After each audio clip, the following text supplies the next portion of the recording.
안녕하십니까. 학습자 개개인의 능력에 적합한 교육을 하기 위해서는 우선 그들의 사고와 행동 특성을 정확히 파악하는 것이 중요합니다. 이 시간엔 수학영재에게서 나타나는 수학적 사고의 특성을 밝히고 그것이 수학영재를 위한 교육 과정, 교재 개발 및 교수 방법에 주는 시사점을 찾아보도록 하겠습니다.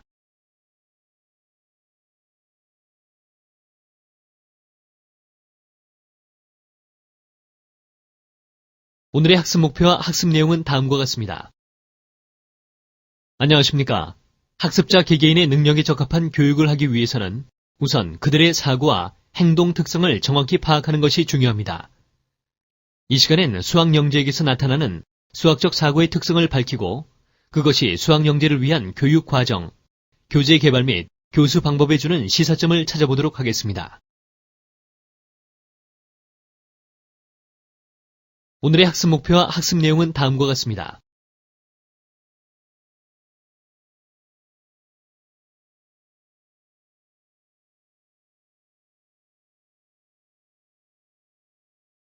여러분은 영재가 무엇이라고 생각하세요? 영재에게는 다음과 같은 능력이 요구됩니다. 지난 시간에 우리는 영재성과 영재아에 대한 정의에 대해 살펴보았습니다. 정의에 대한 접근 방법이나 견해는 아직까지도 완전히 합의된 것은 없지만 영재성을 명확히 규정하고 정의하는 것은 매우 중요하다고 했습니다. 영재성을 정의하는 방법 중에 영재들의 사고나 행동 특성에 따라 정의하는 방법도 있습니다. 왼쪽은 렌줄리의 세고리 정의인데 이러한 세 가지 주요 특성들이 여러 분야별로 독특하게 나타나기도 합니다. 수학영재는 특별히 수학 분야에서 이 세 가지 요소가 두드러지는 아이를 말합니다.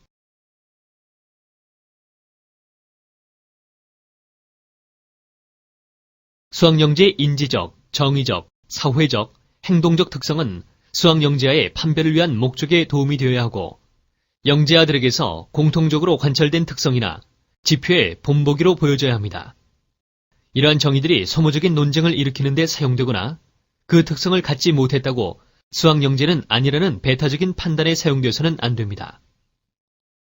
위버와 브로우리 그리고 키팅은 수학영재의 특성에 관한 연구에서 그들이 가지고 있는 유사한 특성을 다음과 같이 구분하였습니다.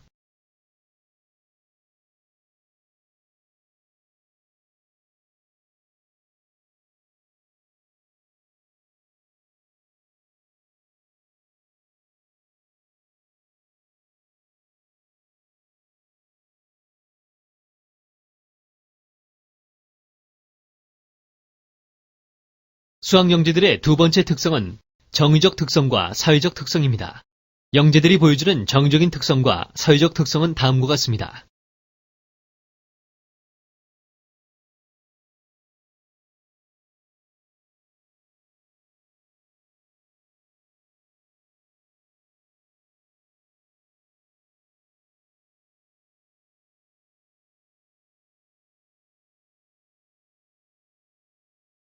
한편 1987년에 전미 수학교사 협의회인 NCTM에서는 하우스가 편집장이 되어 영재의 행동 특성을 크게 일반적 행동 특성, 학습 행동 특성, 창의적 행동 특성, 그리고 수학적 행동 특성의 네 가지로 나누고 각각의 특성을 다음과 같이 나열하였습니다.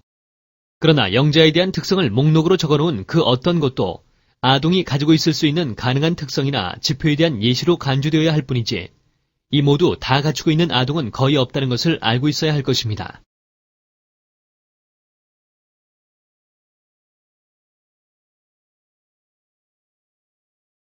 수학영재 수학적 사고는 다음과 같습니다.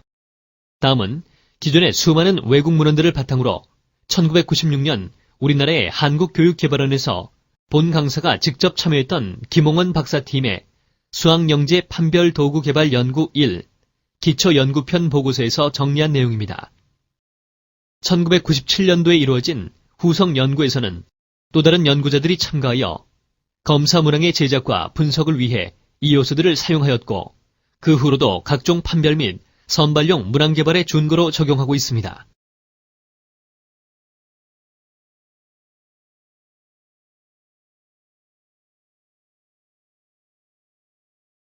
이번엔 우리나라 수학영재들의 행동 특성을 알아보도록 하겠습니다. 요인별로 살펴보겠습니다. 우선 정의적인 태도와 성향은 다음과 같습니다. 다음은 본 강사가 우리나라 수학영재들을 대상으로 1999년 6월 모 경시대회에 참가한 초등학교 5, 6학년 7,834명과 중학교 1, 2학년 3,411명 중 3분의 1 정도의 인원을 표본 추출하여 행동특성 검사지를 통해 확인한 행동특성의 요인들입니다.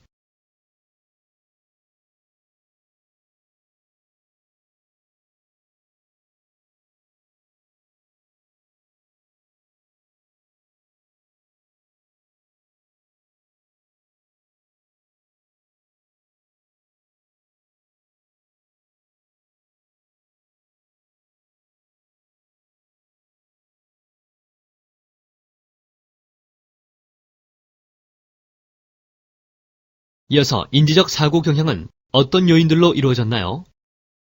다음은 행동특성 검사지를 통해 확인한 행동특성의 요인들 중 인지적인 사고 경향입니다.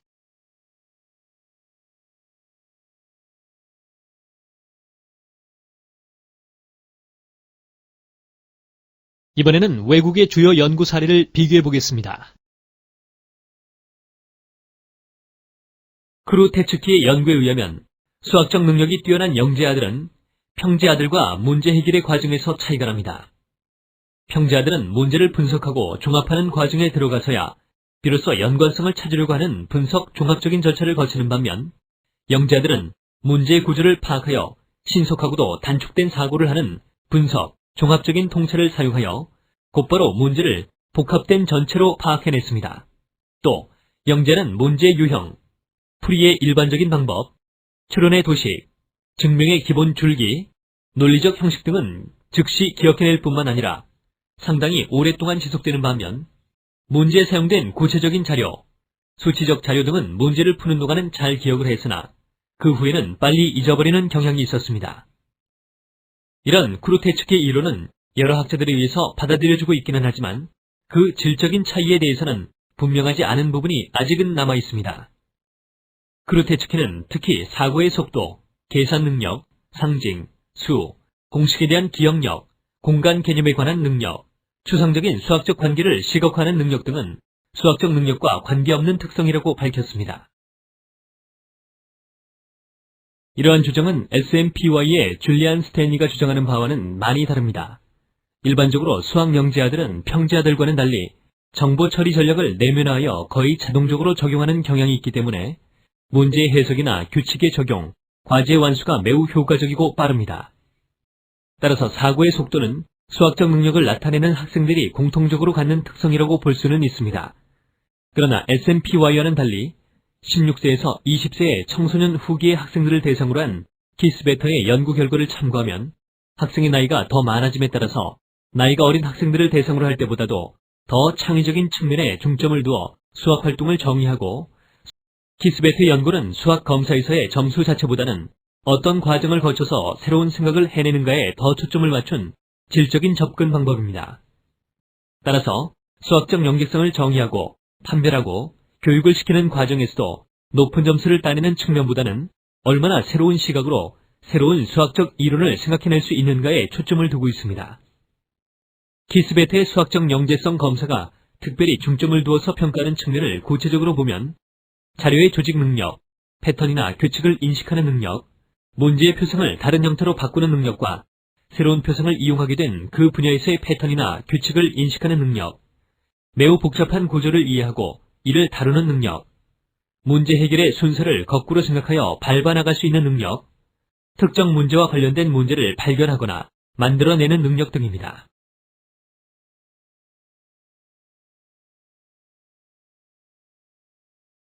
수학영재의 특성을 알아보고 이를 토대로 수학영재 교육에 주는 시사점에 대해 살펴보세요. 수학영재에 대한 사고 특성이 수학영재 교육의 내용 선정이나 교육 방법에 주는 시사점은 다음과 같습니다. 영재학 개인 수준에 맞는 수학 프로그램을 제공해 주어야 합니다. 계산 기능보다는 문제 해결력을 키워주는 데 중점을 둬야 합니다. 논리적 사고력과 창의적 사고력, 공간화 능력 등의 인지적 사고 특성을 고려한 수학적 사고력을 길러줘야 합니다. 창의적인 문제 해결력을 길러주어야 합니다.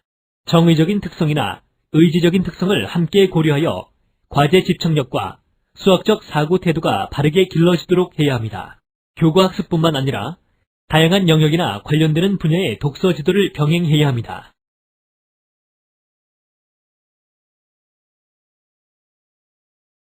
오늘 학습한 내용을 간단하게 정리해 보겠습니다. 1. 제시된 어떤 활동을 선택할 때 수학과 관련된 활동을 선택하는 경향이 있다. 2. 일찍 양에 대한 호기심을 가지며 수학 퍼즐과 수학적 게임에 도전 의욕이 강하고 실제로 즐긴다. 3. 전통적인 학습 내용을 보다 빨리 숙달하며 동료들에 비해 어린 나이에 이를 이루어낸다. 4. 문제 해결 과정에서 문제나 상황을 직관적으로 파악하며 중간 단계를 생략하는 경향이 있으며 예상치 못한 방식으로 문제를 해결한다. 5. 문제를 보다 구체적인 자료의 활동에 의존하기보다 추상적으로 다루려는 경향과 그러한 능력을 가지고 있다. 6. 수학적인 추론 과정을 단축할 수 있고 또 사고의 과정을 뒤바꿀 수도 있다. 7. 이미 해결한 문제와 새로 해결할 문제 사이의 관계를 보다 잘 파악하며 독창적인 문제에 대해 관심을 많이 가지고 그러한 문제 해결을 즐긴다. 8. 학습 내용을 새로운 상황에 적응시킬 수 있으며 일반적 수준의 문제 해결에서 적용되는 알고리즘을 빨리 일반화한다. 9. 기억력이 뛰어나며 수학적 사실이나 관계, 증명, 문제 해결 방법 등에 대한 기억을 장시간 유지할 수 있다. 10. 자신이 흥미를 갖는 한 문제에 대해 장시간 집중할 수 있으며 문제 해결 방법이 만족스럽지 않을 경우 그 대안을 빨리 찾는다. 11. 실생활이나 문제 해결 장면에서 좀 더 독립적이고 자기 주도적 활동을 할 수 있다.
안녕하십니까. 지난 시간엔 국내외 연구에서 나타난 수학영재들의 일반적인 특성들을 살펴보았습니다. 오늘은 이러한 수학영재들의 특성이 구체적으로 한 개인에게서 어떻게 나타난지를 보다 자세히 살펴보려고 합니다. 이 시간에 살펴보려는 이 학생은 현재 중학생으로서 초등학교 3학년에서부터 6학년까지 관찰한 결과를 보여줍니다. 오늘의 학습 목표와 학습 내용은 다음과 같습니다.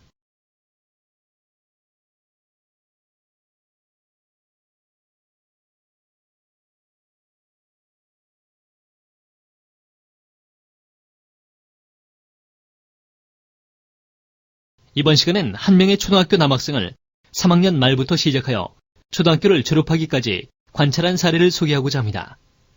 특별한 한 가지 사례이므로 일반화시킬 수 없다는 것을 염두에 두고 살펴보시기 바랍니다.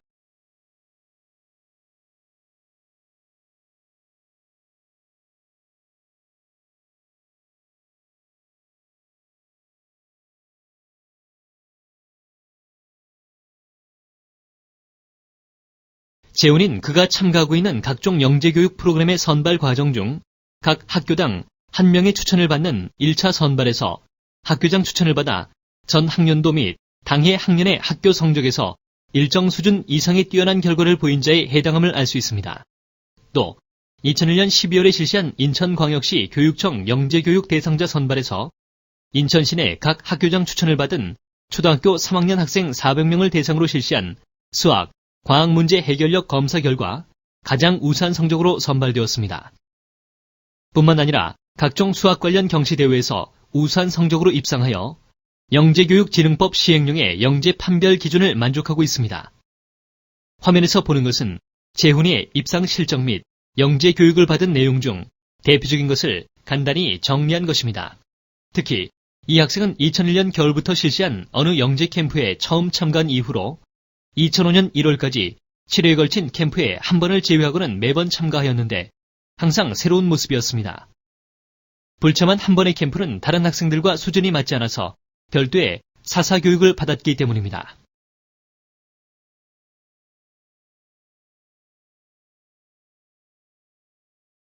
재훈이에게서 수학적 영재성을 발견하게 된 계기에 대해 알아보겠습니다. 재훈이는 생후 7, 8개월쯤 1에서 10까지의 숫자를 모두 알았을 정도로 어려서부터 수에 관심이 많았습니다. 벽에 붙여놓은 숫자판을 유심히 쳐다보고 있을 때가 많았으며 숫자판을 보면서 어머니가 어떤 수를 말하면 재훈이가 그 숫자를 손으로 짚곤 하였다고 합니다. 또 벽에 붙였던 숫자판을 떼어내자 막 울었을 정도로 숫자에 집착을 하였고 3, 4세경에는 자동차의 번호판 읽기를 좋아하였습니다. 재훈이는 어려운 문제에 집착하는 버릇이 있었는데 1, 2학년 때에는 수의 단위와 큰 수에 많은 관심을 가졌고 이웃에 사는 상급생의 수학 공부를 함께하려고 하였습니다. 2학년 때에는 서점에서 우연히 4학년용 수학 경시대회 교재를 보고 사달라고 졸라서 그 책을 사주었는데 그 후 더욱 수학에 집착하는 모습을 보였다고 합니다. 3학년 때인 2001년에는 특별히 학원을 다니거나 가외를 하는 등의 시험 준비를 한 것이 아님에도 각종 수학 경시대회에서 우수한 성적으로 입상하였습니다. 재훈이는 수학뿐만 아니라 과학이나 사회 등 다른 교과에서도 높은 성취도를 보이고 있습니다. 또 운동도 좋아하고 음감도 뛰어난 편이며 관찰력이 뛰어나 그림을 그리는 것에도 상당한 재능을 보여주었답니다. 재훈이의 개인적인 특성 부분입니다. 그 첫 번째로 사회성과 일반 행동 특성을 살펴봅시다. 재훈이는 어렸을 때부터 독립심이 강해서 걸음마를 배우자마자 손을 잡기 싫어하고 혼자 돌아다니는 것을 좋아하였습니다. 또 외출했을 때에는 어머니보다 앞서서 걷지 않으면 화를 내고 울기도 하였습니다. 어렸을 때는 또래들에 비해 언어 능력이 발달하여 동네에서 재훈이를 보고 말 잘하는 애라고 부를 정도로 말이 많았습니다. 그러나 다른 아이들과 유별나게 다른 점이 많은 것을 싫어한 부모가 억압을 많이 하였다고 합니다. 이후 동생이 태어나자 동생을 때리고 꼬집는 일이 잦아졌고 이로 인해 아버지에게 많이 맞은 후로 말수가 적어졌다고 합니다. 재훈이는 초등학교에 입학한 후 1, 2학년 때에는 학교 가는 것을 거부하는 등 학교 생활에 부적응 행동을 보였고 재훈이의 어머니도 재훈이를 키우는 것이 너무 힘들어 모자가 함께 청소년 상담소에서 상담을 받기도 하였습니다. 그곳에서 실시한 지능검사 결과가 높게 나왔지만 부모는 평범한 아이로 컸으면 하는 바람이 있어 검사 결과에 신경 쓰지 않았습니다. 그 후 2학년 때 담임 선생님의 권유로 영재 교육에 관심을 갖기 시작하고 2000년 7월부터 2001년 7월까지 약 1년 동안 CBS 영재교육원에서 주 1회 교육을 받았습니다. 그러나 재훈이가 수업 중에 말을 많이 하지 않고 수업에 적극적으로 참여하지 않아서 자신의 능력을 많이 나타내지 않았으며 영재교육원에서는 재훈이가 두드러지게 뛰어난 학생은 아니라고 할 정도였습니다. 그러나 영재캠프나 영재교육원 사사교육 등 재훈이와 비슷한 능력의 학생들이 모여서 함께하는 활동에서는 의사표현을 적극적으로 하고 수업에 주도적으로 참여하는 모습을 보이기도 하였습니다.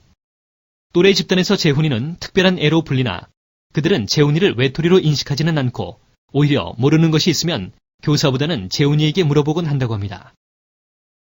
또래 집단은 재훈이의 특별한 능력이나 성격에 대해 우호적이고 허용적인 태도를 가지고 있는 것으로 보입니다. 다음은 재훈이의 도덕적 윤리 특성입니다. 재훈이는 여러 가지 사회 문제에도 관심이 많습니다. 화면에 보이는 재훈이의 일기에서 알 수 있듯이 전쟁이나 환경 문제 등의 사회의 부조리한 면에 대해 고민을 하고 해결하기 위한 방안을 생각하기도 하는 등 가치와 도덕적 판단을 해야 하는 문제에 상당히 민감합니다. 규칙과 질서를 좋아하며 정의감이 있어 옳지 못한 일을 보았을 때 이를 바로잡기 위해 노력하고자 합니다. 그러나 이러한 행동은 타인을 배려하는 행동과 더불어 나타납니다. 수업 중 자신이 알고 있는 내용이라 하더라도 경솔하게 답을 말하거나 나서지 않고 다른 친구들에게 기회를 주는 등의 배려를 하기도 하는데 재훈이가 친구들과 적극적으로 어울리지 않지만 또래 집단에서 고립되지 않는 것은 이와 같은 재훈이의 도덕적 행동에서 기인한다고 볼 수 있습니다. 재훈이는 평소에 주변 환경에 민감한 편입니다. 자연 환경의 변화에 상당히 민감하고 관찰력이 뛰어납니다. 그러나 어떤 과제에 몰두하면 주위에서 어떤 일이 일어나는지를 모를 정도로 강한 집중력을 가지고 있습니다. 수학 문제를 골똘히 생각하다가 어깨에 메고 있는 가방을 어디에 뒀는지 잊고 한참을 찾아 헤매기도 하고 옷을 뒤집어 입은 채로 학교에 가기도 합니다. 그는 아무리 피곤해도 수학 문제를 푸는 것에는 강한 집착을 하고 오히려 수학 문제를 풀 때에는 더 활기찬 모습을 보였습니다. 환경 캠프를 가기 일주일 전에 연구자와 함께 풀었던 수학 문제에 관해 자신이 생각했던 내용을 자정이 넘은 시간에도 계속 얘기를 하고 싶어 하였습니다. 이러한 과제 집착력은 수학적 정보의 파지에 도움이 되었습니다. 재훈이는 2002년 1월 영재 캠프에서 공부했던 내용 중 하노이 탑에 관한 문제에 관심을 갖고 고민하여 스스로 그 일반화 공식을 찾으려고 노력하였고 6개월 이상의 시간이 지난 후에도 여전히 그 일반화 공식을 증명하는 방법에 대해 기억하고 있었습니다. 이제는 조금 더 구체적으로 수학 문제를 해결하는 과정에서 나타나는 수학적 사고 특성에 대해 살펴보려고 합니다. 재훈이가 문제풀이에서 나타내는 수학적 사고 특성을 분석하기 위해 한국교육개발원의 수학영재 판별도구 개발의 기초연구에서 밝힌 7가지의 수학적 사고의 하위 요소, 즉 직관적 통찰 능력, 정보의 조직화 능력, 공간화, 시각화 능력, 수학적 추상화 능력, 수학적 추론 능력, 일반화 및 적용 능력을 중심으로 살펴보겠습니다.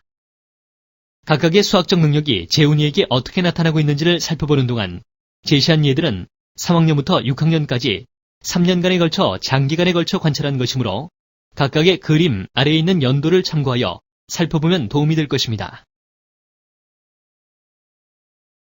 첫째, 직관적 통찰 능력 부분입니다.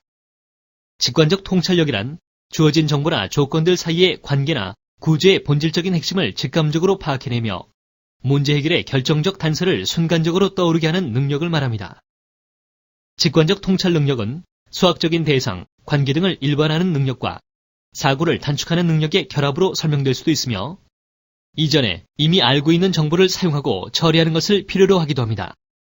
또 문제풀이에 있어서 처음에는 성공하지 못하고 여러 번의 시도 후에 의도하지 않은 갑작스런 영감이 떠오르는 경우가 많습니다.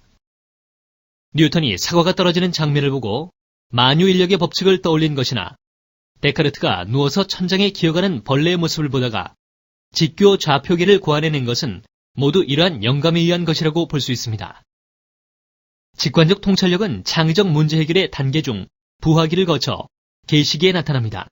그런데 충분한 부하기 없이는 계시, 즉 통찰이 잘 나타나지 않는 경우도 있습니다.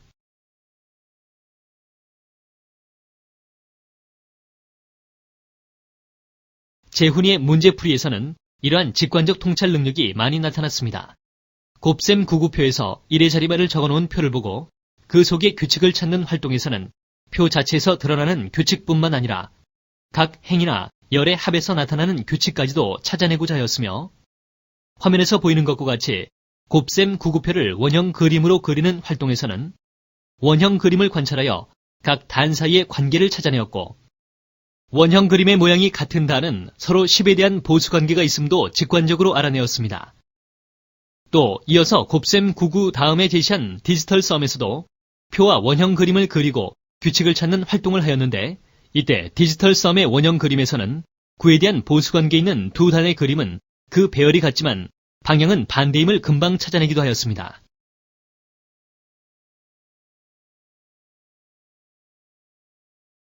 이 화면은 3루블과 5루블짜리 화폐가 있다면 78루블을 지불하는 방법은 몇 가지인가라는 문제를 풀 때 재훈이와의 대화 내용과 재훈이의 문제풀이입니다.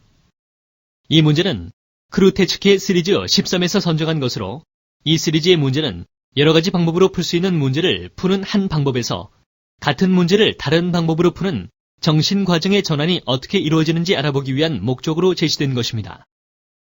재훈이와 연구자 간의 대화를 살펴보면 재훈이는 직관적 통찰에 의해 최소 공배수를 이용하면 문제를 쉽게 해결할 수 있음을 파악해냈음을 알 수 있습니다. 그는 그동안 비슷한 문제를 풀 때 예상과 확인의 방법으로 풀어왔기 때문에 처음에는 예상과 확인의 방법으로 시도를 하였습니다. 그러나 곧 3, 5, 78의 세수의 관계를 살펴보고 이를 통해 3과 5의 최소 공배수를 이용하여 문제를 쉽게 해결할 수 있음을 알아내고 문제를 해결했습니다. 재훈이는 이 문제를 단 2분 30초 만에 풀었습니다.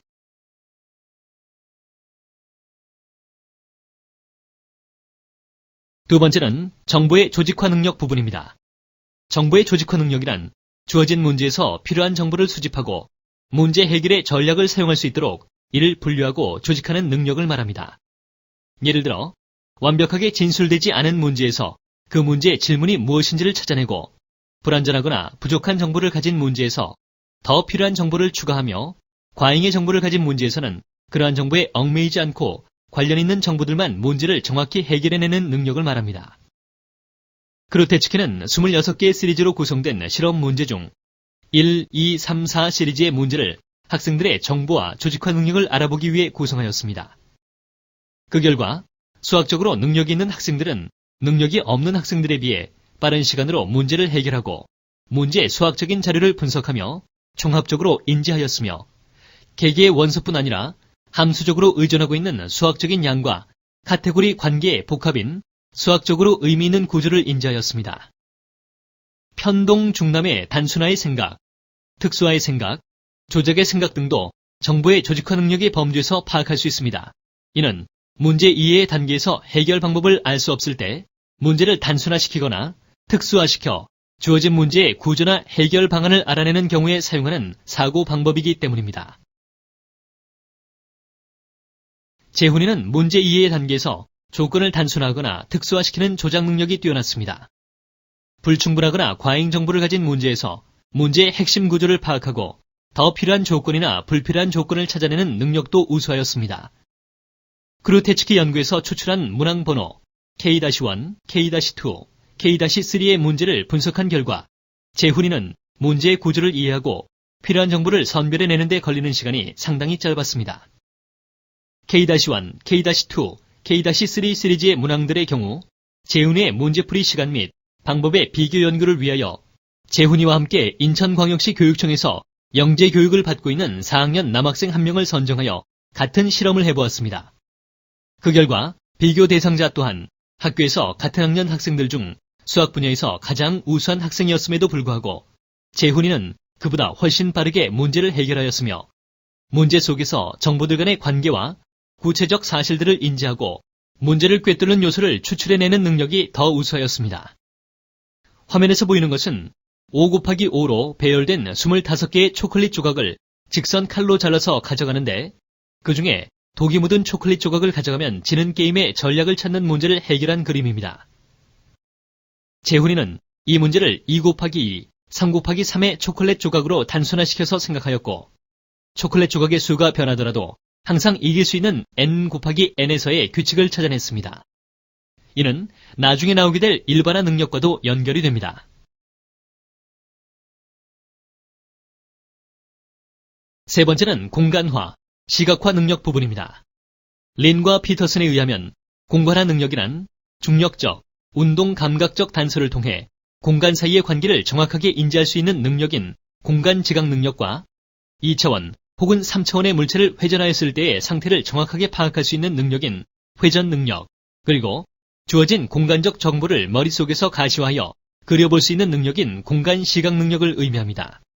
시각화 능력은 시각적인 정보를 표현, 변형, 전달, 실증, 반성하는 능력을 말합니다. 시각화 능력은 그래프, 차트, 그림 등에 사용된 시각적 정보를 읽고, 이해하고, 해석하는 능력과 시각적으로 주어지지 않은 정보를 시각적으로 표현하거나 나타내는 시각적 처리 능력으로 구별됩니다. 편동 중남은 이러한 공간화 시각화 능력을 수적인 대상이나 그 대상 사이의 관계를 도형이나 도형 사이의 관계로 대체하려는 생각인 도형화의 생각, 기호로 나타내려는 생각과 더불어 기호화한 것을 바르게 해석하려는 생각 또는 수학적 용어를 써서 간결, 명확히 나타낸다거나 이것을 읽어내려는 생각인 기호화의 생각, 표현의 기본 원리나 법칙에 따라 합당하게 나타내어 보려는 생각인 표현의 생각 등으로 설명하고 있습니다. 재훈이는 문제 상황을 그림으로 나타내거나 기호화하는 능력이 우수하며 기호화한 것을 해석하는 능력도 우수합니다. 화면에 보고 있는 것은 앞에서 살펴보았던 독이 묻은 초콜릿 문제의 풀이입니다. 이 그림을 살펴보면 재훈이는 직교 좌표를 사용하여 25개의 조각들의 위치를 나타내었습니다. 이는 게임을 항상 이길 수 있는 전략의 설명을 위한 것으로 직교 좌표와 더불어 순서상을 이용하기도 하였습니다. 이와 같이 재훈이는 대상에서 수학적인 요소들을 추출하여 공식화하는 것과 이런 공식을 이용하여 대상을 회전시켰을 때 혹은 4차원 공간 등의 확장된 공간에서의 대상의 모습을 머릿속에서 그리고 해석하는 것에 뛰어난 능력을 보였습니다.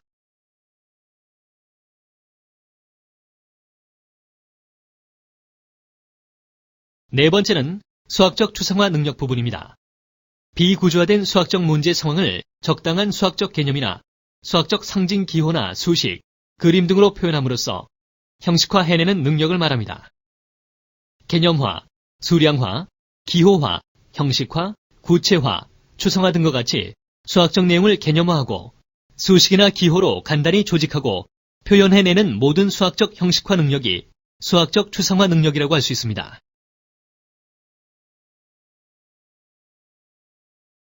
화면에서 보이는 것은 재훈이가 당시 3학년이던 2001년 12월 인천교대 영재캠프에 참가하기 위하여 제출한 선발 과제 중 하나로 7조각으로 이루어진 탱그램의 각 조각을 움직여서 만들 수 있는 블록 다각형의 그림을 그리고 왜 그것이 전부인지를 설명하는 문제였습니다. 재훈이는 그림에서 볼 수 있는 것과 같이 대상의 색이나 이루고 있는 작은 조각들의 양, 배열 방법 등과 같은 속성을 배제하고 만들어진 도형의 겉모습이라는 속성에 초점을 맞추어 생각하고 있습니다. 특히 서로 다른 배열을 하였으나 겉모습이 같은 도형을 한 가지로 간주하여 생각하고 있습니다. 이상에서 재훈이는 대상에서 수학적으로 의미 있는 것만을 추상화시키는 능력이 뛰어남을 알 수 있습니다. 수학적 추론 능력이란 귀납이나 유추, 연역 등의 방법을 통해 체계적으로 추론, 추측해내는 능력을 포함합니다. 먼저 귀납적 사고란 어떤 문제를 해결하고자 하나 그 해결 방법을 몰라서 해결이 불가능할 때 우선 일반적인 규칙이나 성질을 알아내어 이것을 근거로 당면 문제를 해결하는 사고 방법 또는 어떤 문제가 해결되었을 때 그것으로 멈추지 않고 그 해결 결과를 이용하여 일반적인 규칙이나 성질을 알아내려고 하는 경우 이용되는 사고 방법입니다. 귀납적 사고는 하위의 구체적인 사례들을 종합하여 상위의 일반적 원리나 법칙을 구성하기 때문에 버텀업 과정이라고 볼 수 있습니다. 두 번째, 연역적 사고란 넓은 의미로는 전체로 주어진 몇 개의 명제로부터 논리적인 법칙을 써서 필연적인 결론을 이끌어내는 방법이며 좁은 의미로는 일반적인 주장으로부터 특수한 주장으로 나아가는 추리 방법입니다. 연역적 사고는 상위의 일반적 원리나 법칙을 하위의 구체적 상황에 적용하기 때문에 탑다운 과정이라고 볼 수 있으며 분석적 사고, 종합적 사고, 공리적 방법은 모두 연역적 사고로 볼 수 있습니다. 그리고 유추적 사고란 어떤 사상 A에 대한 성질이나 법칙 또는 해결 방법을 알고자 해도 이것을 알 수 없을 때 A와 구조적으로 유사한 기지의 사상 A를 생각해내어 A의 성질이나 해결 방법을 바탕으로 A의 성질이나 해결 방법을 추측하는 사고 방법입니다. 문제 해결에서 이 문제와 유사한 것은 없을까? 그와 유사한 방법으로 안 될까? 지금까지 알고 있는 것 가운데 유사한 어떤 것을 사용할 수 없을까? 와 같은 생각으로 주어진 문제보다 좀 더 단순한 유사한 문제 해결 방법이나 결과를 이용하여 문제를 해결하려는 것은 유추적 사고의 결과입니다. 화면에서 보는 것은 재훈이가 2003년 영재 캠프에서 해결하였던 문제의 풀이입니다. 처음에 재훈이는 달팽이가 움직인 거리를 알아보기 위해 표 만들기를 시도하였으나 곧 답을 적었습니다.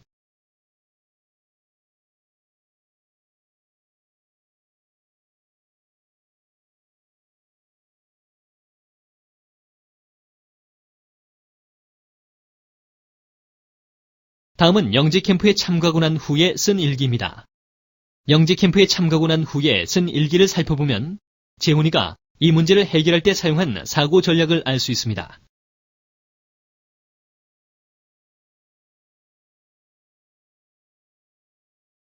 화면에서 보이는 그림은 캠프가 끝나고 나서 어떤 과정으로 문제를 해결하였는지 자세히 적어달라고 하자 재훈이가 원래 풀었던 문제지에 보충풀이를 적은 부분입니다. 재훈이는 이 문제를 해결하기 위해 달팽이가 움직인 거리와 남은 거리 사이의 관계를 살펴보고 움직인 거리를 계산하는 것은 쉬운 일이 아님을 금방 알아냈습니다. 그리하여 남은 거리를 이용하여 푸는 방법을 생각했고 남은 거리를 구하는 식은 분자와 분모가 서로 약분이 되어 계산이 쉽다는 것을 알아내어 문제를 해결하였습니다.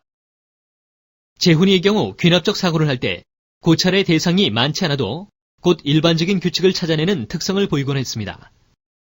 수학적으로 능력이 있는 학생들은 일반적으로 일반화 및 적용 능력이 뛰어난데 이는 이러한 귀납적 사고를 기반으로 하는 것으로 생각됩니다. 재훈이는 곱셈 구구표에서 규칙을 찾아 원형 그림으로 그리는 활동에서 구구단의 각 단 사이의 관계를 살펴보고 원형 그림의 모양이 같은 단은 서로 10에 대한 보수관계가 있음도 직관적으로 알아내었습니다. 그 후 디지털 썸표에서 규칙을 찾고 원형 그림으로 그리는 활동을 할 때 곱셈 구구표에서 찾았던 규칙이 디지털 썸표에서도 똑같이 적용되지 않을까 하는 생각으로 접근하였습니다. 그 결과 디지털 썸은 곱셈 구구와 달리 원형 그림의 모양이 같은 단은 서로 구에 대한 보수관계에 있다는 것과 두 단의 그림은 그 배열이 같지만 그려지는 방향은 반대임을 금방 찾았습니다. 이미 자신이 알고 있는 곱셈 구구표의 원리가 새로운 디지털 썸이라는 새로운 연산에서도 적용되지 않을까, 두 연산의 구조가 비슷하지 않을까라는 가설을 전제로 하여 그 풀이 방법을 모색하려는 유추적 사고에서 비롯한 행동임을 알 수 있습니다. 여섯 번째는 일반화 및 적용 능력 부분입니다. 일반화 및 적용 능력이란 수학적인 문제를 해결하는 과정에서 수나 문자, 기호로 표현된 수적, 공간적 대상이나 관계, 공식 등을 빠르고 광범위하게 조직하여 일반화시키고 더 나아가 얻은 결과를 유사하거나 다른 상황의 새로운 문제에까지 확장하여 적용하는 능력을 말합니다. 서로 다른 문제와 예제들 사이에서 공통점을 찾고 또 공통문제 사이에서의 서로 다른 점을 보아 그것을 일반화하는 등 각각의 특별한 문제를 일반적 형태로 풀려는 경향은 대개 능력 있는 학생들에게는 충분히 일어날 수 있는 일이며 특정 자료의 일반화뿐만 아니라 이미 일반화된 문제를 더욱 높은 수준으로 일반화하는 것 또한 수학적으로 능력 있는 학생들에게 보편적으로 볼 수 있는 일입니다. 심지어 크루테 측의 연구에 의하면 능력 있는 학생은 문제의 일반적인 구조를 이해한 것을 바탕으로 문제를 풀기도 전에 일반화시키기도 합니다. 4 곱하기 4의 16개의 기둥에 각각 4개씩 구슬을 끼울 때 구슬 4개씩 한 줄이 되는 것은 모두 몇 줄이나 있을까를 알아보는 문제에서는 재훈이는 문제를 제시받자마자 그 개수를 세어내었습니다. 그것을 어떻게 구하였는지 기둥의 개수가 달라지거나 4차원으로 확장이 되어도 항상 구할 수 있는 방법은 없는지를 묻자 한 변의 개수를 기억이라고 할 때 기억의 제곱 곱하기 3 플러스 기억 곱하기 6 플러스 4라는 공식을 만들었습니다. 그 후 재훈이는 이 공식을 4차원으로 확대하여 생각하면서 일반화하였습니다. 화면에서 볼 수 있는 것과 같이 그는 0차원, 1차원, 2차원, 3차원에 대한 고찰을 바탕으로 4차원에서의 공식을 유도하고 있습니다. 그는 이미 사목이라는 구체물에서 벗어나 더 일반적인 대상으로 사고를 확장하고 있었으며 그렇게 일반화하는 것을 즐기고 있었습니다. 다음은 이 문제의 일반화 공식을 발견한 것에 대한 기쁨을 나타낸 일기입니다. 일기에서도 나타난 것과 같이 이러한 일반화 및 적용 능력을 바탕으로 스스로의 수학적 능력이 발전해 나감을 인식하고 계속하려는 의지를 갖고 있음을 알 수 있습니다. 수학적 인지적인 면에서의 수학적 능력과 함께 의지적인 태도와 정의적인 성향에 대해서도 살펴보려고 합니다.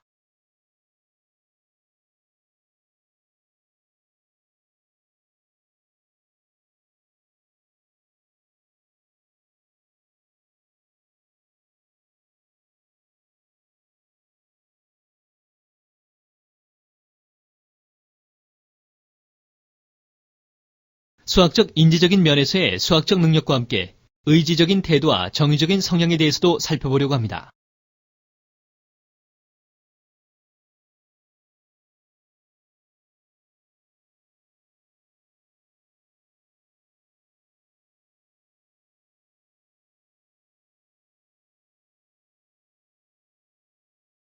그 결과 재훈이는 문제의 이해 단계에서 그 문제의 뜻이나 문제에서 묻고자 하는 것을 명확히 파악하려는 태도가 보였습니다. 재훈이는 문제의 의도나 핵심을 파악하고 명확히 하려는 태도가 뛰어났으며 문제에 대한 이해도가 같은 학년 아동 중에서 가장 높음을 알 수 있습니다. 2002년 1월 영재 캠프에서 있었던 일 중에 나무로 만들어진 하노이 탑 교구를 문제 제시에 앞서 나눠주자 대부분의 학생들은 교구를 받자마자 원판을 무작정 이리저리 옮겨보는 활동을 하였습니다. 그에 비해 재훈이는 문제를 이해한 후에도 한참을 바라보고 난 후에야 원판을 옮기는 조작 활동을 시작했습니다. 그러나 그는 제시된 문제인 원판이 8개일 경우를 시도하지 않았습니다. 단순하여 원판이 1개일 때, 2개일 때, 3개일 때의 경우를 살펴보았으며 조작 활동을 하면서 한번 해보았던 절차를 다시 하지 않도록 기록을 하여 원판을 옮겨보는 전체 시행 횟수를 최소화하였습니다. 원문제인 원판이 8개일 경우에는 조작 활동을 몇 번 하지 않고 바로 답을 구하였습니다. 나중에 그의 풀이를 살펴본 결과 그에게 조작 활동은 자신이 예상한 결과를 확인하는 수단이었을 뿐 해를 구하는 것을 조작에 의존하지는 않았음을 알 수 있었습니다. 이러한 특성은 교구를 이용한 활동에서 많이 나타났습니다. 폴리드론을 이용하여 다면체를 만드는 시간에 다른 학생들이 보다 화려한 모형을 가진 입체 도형을 만들거나 보다 크게 만드는 시도를 할 때 재훈이는 정다면체와 준정다면체를 만들어보고 그 입체 도형들 사이의 관계를 살펴보는 것에 더 집중을 하였습니다. 이렇게 목적에 부합하는 행동을 하려는 태도와 해결 방안이나 결과를 개괄적으로 예상해 보려는 태도는 모두 이치에 닿으며 조리 있는 행동을 하려는 태도입니다. 일반적으로 형식적 조작기가 12세경부터로 보고 그 이전인 구체적 조작기에는 구체물에 의존하여 사고하는 것에 비하여 재훈이는 만 9세 후반이 되면서부터 실험보다는 머릿속으로만 하는 것이 좋다는 표현을 자주 하였던 것으로 볼 때 인지 발달이 일반 아동에 비해 빠른 것으로 생각됩니다. 재훈이는 문제에 대한 풀이를 적을 때 표현에 무척 신중한 모습을 보였습니다.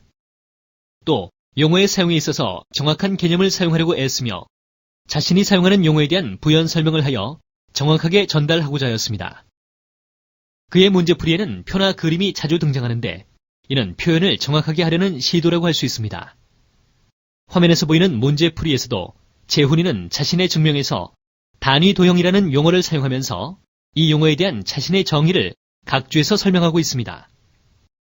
이렇게 자신이 사용하는 용어나 기호에 관한 정의를 하여 명확한 의미를 갖도록 하는 행동은 내용을 간결, 명확히 하려는 태도에서 비롯됩니다. 또 그의 문제풀이에서는 어떤 기준을 정하여 분류하고 그에 따라 풀이를 전개하는 분석적인 풀이를 하는 것을 자주 볼 수 있는데 이는 모두 내용을 간결, 명확히 표현하려는 태도로 생각할 수 있습니다.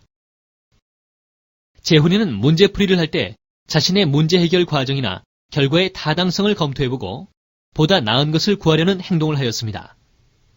그러한 행동은 재훈이의 일기를 통해 엿볼 수 있는데 그는 영재 캠프를 비롯한 각종 수학이나 과학 관련 수업, 경시대회 등에 참여하고 난 후에는 이와 관련한 일기를 썼습니다. 일기는 자신의 해결 방법에 대한 반성을 하거나 보다 나은 방법을 구하고자 했던 자신의 행동에 대한 기술이 포함되어 있습니다. 재훈이는 이전에 한번 풀어봤던 문제에 대해 오랜 시간이 흐른 후에 물어보아도 대부분 기억을 하고 있었고 정답을 얻기에 실패한 문제는 오랜 시간이 걸리더라도 답을 찾아내는 과제 집중력을 보이기도 하였습니다. 또 한 번 해결했던 문제지만 또 헤매는 경우는 자신이 확실하게 공부하지 않았기 때문이라며 반성을 하기도 하였습니다. 이렇듯 재훈이는 알고 있는 문제의 풀이에서 답을 구하는 것에 급급해 하지 않고 보다 세련되고 우아한 풀이나 일반적인 풀이를 구하려는 시도를 하였습니다. 이러한 반성적 사고와 더 나은 것을 구하려는 태도로 인해 학원이나 과외의 도움을 받지 않고도 재훈이의 수학적 능력은 빠르게 발전하고 있습니다. 재훈이는 수학을 좋아합니다. 그는 새로운 수학적 지식을 알아나가는 것을 큰 기쁨으로 생각하고 더 어려운 문제에 대한 도전을 즐깁니다. 어려운 문제를 발견하거나 풀었을 때 그의 일기에서는 너무너무 재미있다. 이런 문제는 수십 개도 더 풀고 싶다. 거의 정신이 나갈 정도로 재미있었다. 너무 재미있어서 기절할 지경이었다와 같은 표현을 볼 수 있습니다. 그러나 수학적 지식을 아는 것보다는 그것이 유도되기까지의 과정을 아는 것을 더 좋아하며 스스로 그런 수학 공식이나 원리를 증명하기를 원합니다. 재훈이는 자신이 새로운 것을 발견한 것에 대하여 기뻐하고 이러한 기쁨을 일기에 썼는데 그 양이 하루에 두세 쪽 이상 되는 정도로 상세하게 쓰고 있습니다. 그러나 새로운 사실을 알거나 발견했을 때조차도 누군가의 설명이나 도움을 받았을 때에는 아쉬워하였고 온전히 자신의 노력으로 새로운 사실을 발견하고자 노력하였습니다. 자기가 만드는 것, 자기 혼자만의 힘으로 해결하는 것에 대한 집착이 강했고 이는 수학에 대한 자신감에서 비롯하는 것으로 보입니다. 그의 일기에는 종종 엄청나게 일반적이고 독특한 규칙을 찾아내 기뻤다. 나만이 생각해낼 수 있을 것이다와 같이 자신의 수학적 능력에 대한 자신감을 표현하는 문장이 등장하기도 합니다. 수학적 행동 특성 검사를 한 결과 그는 자신에게 대부분 9를 주었고 심지어 나는 수학 문제를 풀 때 요구하는 바로 그 구체적인 한 가지 답보다는 주로 일반적인 해법을 생각해 보려고 한다 라는 질문에는 10을 주기도 하였는데 그의 일기를 살펴보면 9로 대답하기에는 너무 답답하여 10을 주었다고 표현하고 있습니다. 크루테치키는 수학자를 연구함으로써 얻은 데이터를 바탕으로 수학적 기질의 유형을 기하형, 분석형, 조화형으로 분류하고 각 유형에서 나타나는 특성에 관해 기술하였습니다. 크게 대수학자형과 기하학자형으로 분류하였는데 분석형은 언어, 논리적 요소가 잘 발달한 데 비해 시각, 회화적 요소가 미약하여 추상적인 도식들을 가지고 조작을 쉽게 하고 시각적인 도구의 도움을 전혀 필요로 하지 않습니다. 반면에 기하형은 매우 잘 발달된 시각, 회화적 요소가 언어, 논리적 성분을 지배하여 추상적인 수학적 관계의 표현을 시각적으로 해석할 필요를 느끼고 그에 의해 문제를 해결합니다. 또 언어, 논리적 요소와 시각, 회화적 요소가 균형을 이루며 잘 발달되어 있는 조화형이 있는데 이들은 문제를 풀 때 분석적인 접근과 회화, 기하학 접근 모두를 훌륭하게 수행합니다. 재훈이의 경우 이런 조화형의 기질이 엿보입니다. 그는 공간 지각 능력과 공간 시각 능력 등 공간 감각이 뛰어났고 평면 도형이나 입체 도형과 같은 기하 개념도 정확히 형성되어 있었습니다. 이와 함께 추상적 도식을 능숙하게 다루고 대수적으로 제시된 문제를 시각적 이미지로 바꾸거나 시각, 회화적 요소가 있는 문제를 대수적으로 바꾸는데 어려움이 없었습니다. 처음 재훈이를 관찰하던 시기에는 시각적 이미지에 의존하여 문제를 푸는 경우가 많았으나 시간이 지나면서 구체물의 조작이나 시각적 이미지를 사용하지 않고 대수적으로 해결하려는 경향이 나타났습니다. 이는 일반 학생들에 비해 인지 발달이 빠르기 때문에 추상적 사고를 할 수 있는 능력도 빠르게 발달함에 따라 나타나는 현상으로 보이는데 언어, 논리적 요소가 발달함으로 인해 기하형에서 조화형으로 변화한 것으로 생각됩니다. 오늘 학습한 내용을 간단하게 정리해 보겠습니다. 이 사례 연구를 바탕으로 수학영재아의 특성을 수학적 사고, 수학적 태도, 수학적 성향, 인지발달, 수학적 의사소통 및 사회성의 측면에서 정리해보면 다음과 같습니다. 수학적 사고, 수학영재아는 문제 해결에서 직관적 통찰 능력을 바탕으로 추상화, 시각화 능력을 사용하여 핵심적인 내용만을 축약시켜 표현하려고 합니다. 수학적 태도, 수학영재아는 주어진 문제를 해결하여 그 답을 구하는 것에만 그치지 않고 보다 나은 풀이를 찾아보려는 태도를 바탕으로 일반화하고 통합, 발전, 적용하려는 경향이 있습니다. 수학적 성향. 수학영재하는 수학 분야에서의 왕성한 지적 욕구를 가지고 자기 주도적인 학습을 즐기며 수학적으로 가치가 있는 성취에서 보다 큰 희열을 느낍니다. 인지발달. 수학영재하는 교구를 사용한 조작 활동보다는 증명하기 등과 같은 수학적 추론과 추상적 사고를 선호한 것으로 나타납니다. 의사소통 및 사회성. 수학영재는 듣는 것 못지않게 표현하고자 하는 욕구가 있습니다. 보통 영재는 일반 학급의 또래 집단이나 교사와의 수학적 의사소통에 어려움을 겪는 경우는 있지만 비슷한 수준의 집단에서는 그렇지 않습니다. 영재라고 해서 사회성이 없다고 단정하면 곤란합니다.